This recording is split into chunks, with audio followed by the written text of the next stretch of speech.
What if one day you discovered that Earth is not our true home, but just a vast field planted by someone else, nurtured for ages, waiting to be harvested?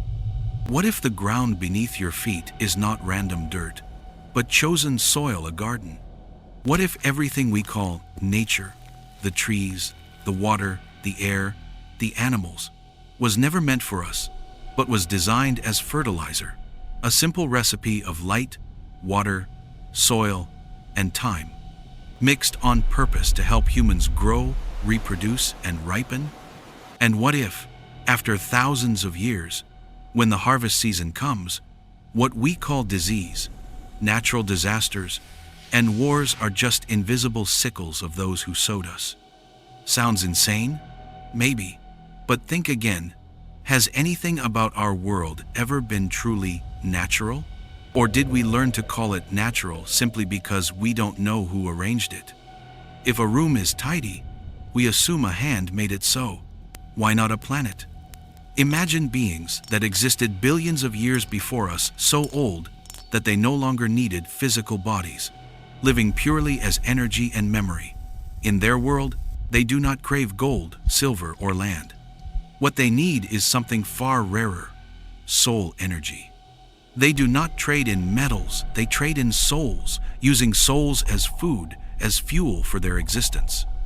This energy forms only through feeling and experience, through love, pain, hope, and fear. Through the choices we make when no one is watching. Only life that can feel can create it. Stones cannot, machines cannot, people can. So instead of conquering, they plant. They travel across galaxies, finding planets capable of life.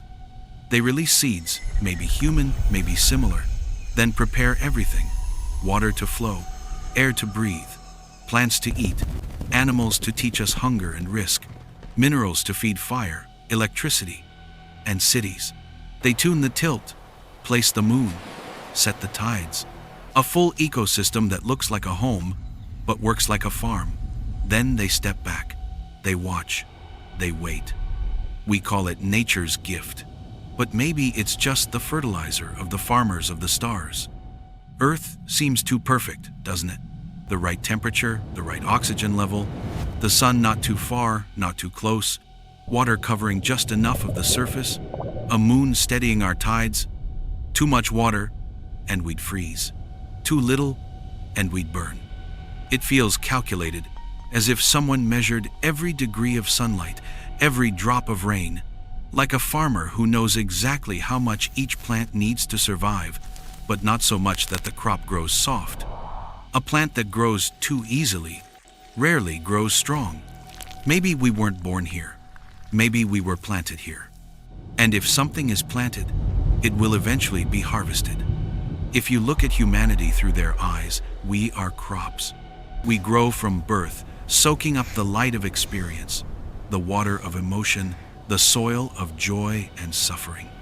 We pass through seasons: spring childhood, summer ambition, autumn wisdom. Winter teaches us to listen. A child laughing, an adult struggling, an elder remembering, all are phases of one same seed.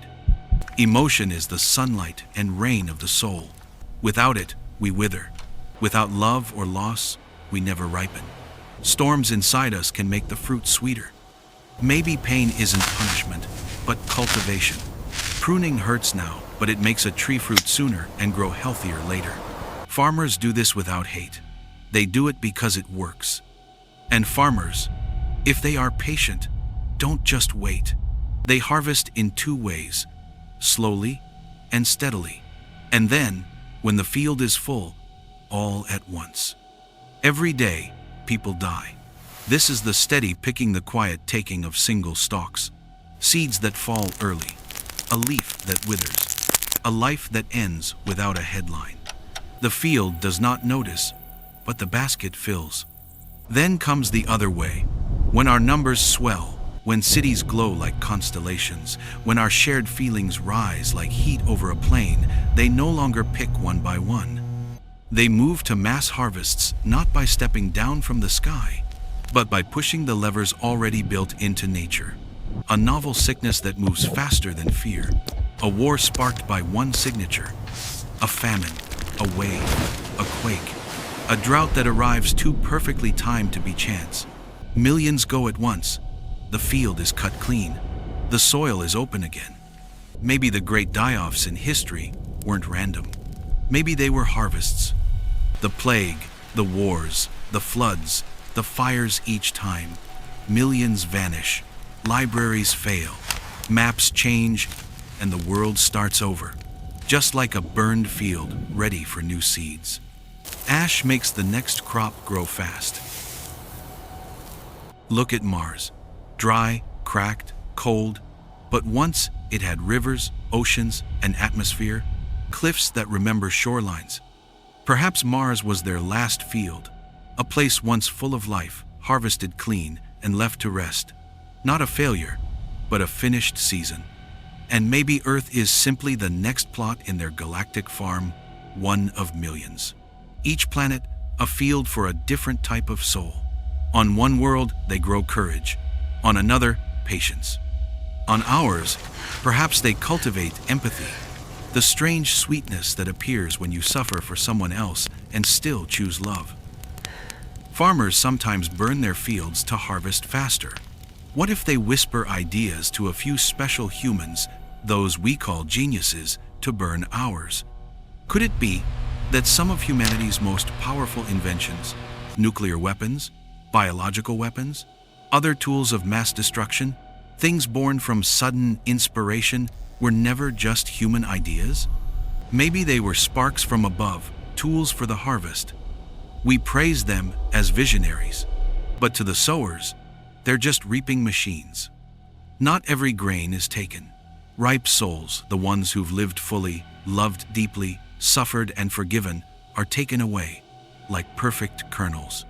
Unripe souls, angry, selfish, or numb, are left behind. But souls don't vanish. They linger. They cling to the living, feeding on emotion, trying to keep growing. That's why some places feel heavy, cold, haunted. Not ghosts, just the leftovers of failed crops, standing in the shade at the edge of the field, waiting for another chance. Maybe this is why we light candles for the dead, as if warming a seed that didn't finish. Farmers mark their fields. If you were returning across light years, you would want landmarks too. Perhaps that is what the ancient shapes are, pyramids aligned to the sky, giant lines only visible from above, stone eyes that stare at the stars, not shrines, beacons, receivers. Survey stakes hammered into history, so the next crew can find the field in the dark. Many names, one picture. Old stories repeat the same scene. Beings from the sky, who teach, judge, and take away.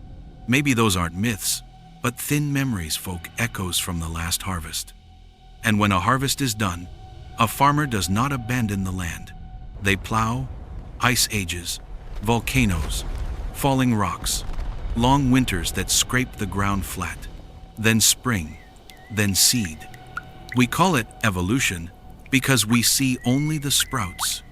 Maybe it is crop rotation, and we are standing in the middle of it. Every civilization before collapse thought it was the pinnacle. Stone kingdoms thought so. Steam empires thought so. Silicon cities think so now. Perhaps each was only a season near its end, names carved deep, then turned to dust. If the cycle repeats, the signs are already here. Weather that forgets its patterns, illnesses that move like rumors, people more connected than ever and lonelier than before. Eyes on bright screens, hearts running empty, emotions rising and falling in waves that make whole nations sway.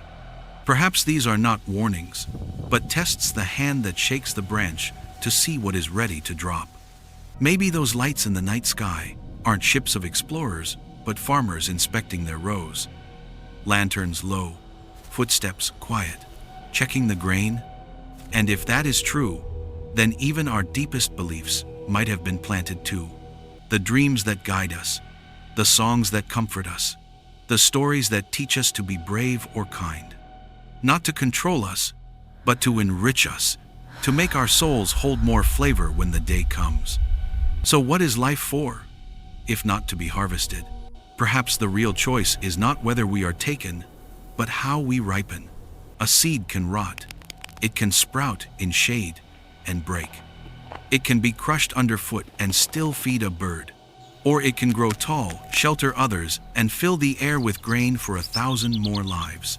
The field does not decide that. We do. If we cannot change the field, we can change our taste. We can live with meaning. We can love with depth. We can carry pain without passing it on. We can forgive, even when the world tells us not to. These choices make weight in the soul. They make sweetness. They make us ready. And if earth truly is a soul farm, if death is a kind of harvest, if another season waits beyond this one, then there is only one question left to ask, whispered under the wind that moves across the wheat. Are you ripe yet? If this story made you question what life really is, subscribe and stay with us for the next chapter, because the next question might change everything you think you know about existence.